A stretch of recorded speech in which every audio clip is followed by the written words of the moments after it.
TMD Official memberikan 6 trik psikologi Stark yang harus diwaspadai. Sementara psikologi dalam studi umum pikiran, emosi, dan perilaku psikologi gelap berfokus pada penggunaan taktik manipulasi untuk membujuk, menipu, dan mengendalikan orang lain yang mungkin tidak Anda sadari, tetapi ada banyak taktik psikologi gelap yang Anda temui setiap hari. Mereka dirancang untuk memanfaatkan kelemahan Anda dan memanipulasi Anda untuk melakukan hal-hal yang biasanya tidak Anda lakukan. Dalam video ini kami menjelajahi ilmu psikologi gelap dan bagaimana hal itu memengaruhi perilaku kita dalam hidup kita. Kita melihat beberapa salah satu taktik manipulasi paling umum yang digunakan orang untuk memengaruhi dan mengendalikan orang lain agar lebih mudah mengenali kapan seseorang mungkin menggunakannya pada Anda. Mari kita langsung melakukannya. 1. Psikologi terbalik.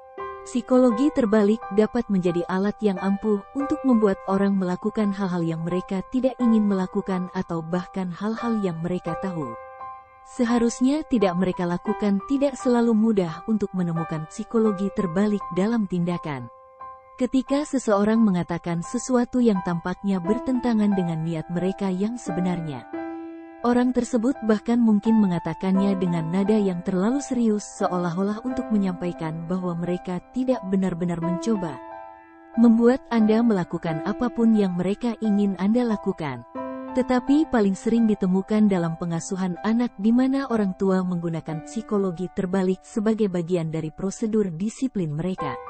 Itu juga digunakan oleh guru dan manajer yang ingin siswa atau karyawan mereka untuk tampil lebih baik. 2. Bom cinta. Cinta adalah taktik manipulasi di mana seseorang menghujani orang lain seseorang dengan kasih sayang dan perhatian untuk memanipulasi mereka untuk melakukan apa yang mereka inginkan. Ketika seseorang melakukan bom cinta, mereka menggunakan taktik untuk membuat orang lain bergantung secara emosional pada mereka. Sebagai akibatnya, korban merasa berhutang budi dan kecil kemungkinannya untuk mempertanyakan motif atau motif si manipulator. Perilaku kemudian itu paling umum digunakan dalam hubungan romantis dan persahabatan, tetapi itu bisa terjadi di sebuah dalam situasi di mana satu orang merasa membutuhkan orang lain untuk membuat mereka bahagia atau merasa nyaman dengan diri sendiri. Mudah untuk terhanyut dalam perhatian semacam ini. Lagi pula kita semua ingin orang memperhatikan kita, tetapi itu bisa berbahaya dalam jangka panjang. 3. Persuasi otoritas.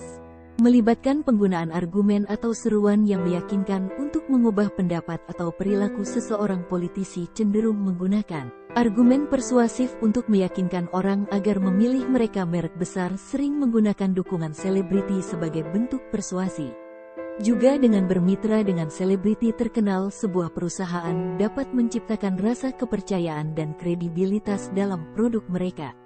Citra publik selebriti juga menciptakan rasa keinginan dan eksklusivitas, membuat orang lebih mungkin untuk membeli produk. Otoritas di sisi lain melibatkan penggunaan posisi kekuasaan atau pengaruh untuk memanipulasi seseorang untuk melakukan sesuatu. Misalnya, seorang manajer dapat menggunakan otoritas mereka untuk membuat karyawan melakukan sesuatu yang tidak ingin mereka lakukan. Mereka bahkan mungkin mengancam untuk memecat karyawan jika mereka tidak mematuhi. 4. Manipulasi emosional. Manipulasi emosional mengacu pada penggunaan penipuan dan eksploitasi sebagai cara untuk membuat seseorang melakukan sesuatu yang mereka biasanya tidak dilakukan. Strateginya adalah membuat orang tersebut merasa bersalah, sedih, malu atau takut untuk membuat mereka patuh. Misalnya, manipulator menempatkan korban untuk mendapatkan simpati dan mendapatkan bantuan, atau mereka mungkin menakut-nakuti dan memanipulasi orang lain menjadi tindakan yang diinginkan atau keyakinan dengan membesar-besarkan distorsi atau mengarang fakta.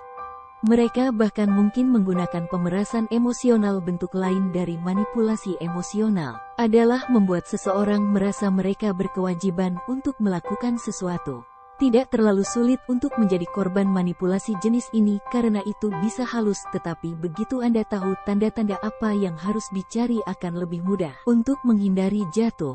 5. Pembatasan pilihan adalah taktik di mana seseorang membatasi pilihan orang lain untuk memanipulasi mereka agar melakukan apa yang mereka inginkan. Ide di balik taktik ini adalah bahwa jika seseorang memiliki lebih sedikit pilihan, akan lebih mudah untuk meyakinkan mereka untuk memilih satu. Misalnya seorang penjual mungkin hanya menawarkan dua pilihan untuk mobil yang sesuai dengan keinginan Anda. Anggaran dan persyaratan. Dengan cara ini lebih mudah bagi mereka untuk membantu Anda memutuskan daripada membuat Anda kewalahan dengan mengatakan 6 opsi untuk dipilih. Dalam situasi lain, taktik manipulasi ini bisa lebih berbahaya, seperti menahan informasi atau sumber daya untuk membatasi kemampuan atau bahkan pengaturan pengambilan keputusan seseorang. Dalam situasi di mana seseorang harus memilih di antara dua opsi yang sama-sama tidak menarik, penting untuk mengenali taktik ini karena dapat digunakan dalam banyak situasi berbeda dan oleh orang-orang yang tidak selalu tampil sebagai manipulatif. 6. Gaslighting adalah taktik manipulasi di mana seseorang membuat Anda mempertanyakan kewarasan atau kenyataan Anda. Hal itu sering digunakan untuk membuat Anda meragukan perasaan atau ingatan pikiran Anda sendiri untuk membuat Anda lebih rentan terhadap keinginan manipulator. Itu bisa terjadi dalam banyak skenario berbeda, misalnya mungkin digunakan oleh pasangan yang kasar yang mencoba meyakinkan pasangannya bahwa pikiran dan perasaan mereka tidak valid. Itu juga bisa terjadi dalam suatu organisasi ketika tindakan bos membuat polisi mempertanyakan apakah mereka diperlakukan dengan adil. Seseorang mengendalikan Anda jika Anda tidak berhati-hati dengan mengetahui taktik seperti apa yang harus diwaspadai.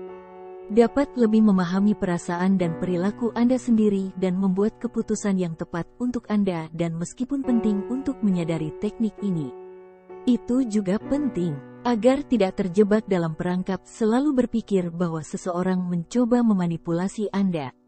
Saya harap video ini memberi Anda pemahaman yang lebih baik tentang taktik manipulasi yang sering digunakan ini sehingga Anda dapat mengenalinya dalam tindakan menolak pengaruh negatifnya. Menurut Anda, apakah Anda pernah mendapati diri Anda jatuh cinta pada salah satu trik psikologi gelap ini? Bagikan pemikiran dan komentar Anda di bawah. Jika Anda merasa video ini bermanfaat, berikan jempol dan bagikan dengan teman-teman Anda sehingga kami dapat terus membuat. Untuk lebih banyak video seperti ini, tekan tombol berlangganan dan ingat untuk mengklik lonceng notifikasi. Juga pastikan untuk mengklik lonceng notifikasi. Juga pastikan untuk melihat video kami yang lain juga. Terima kasih untuk menonton.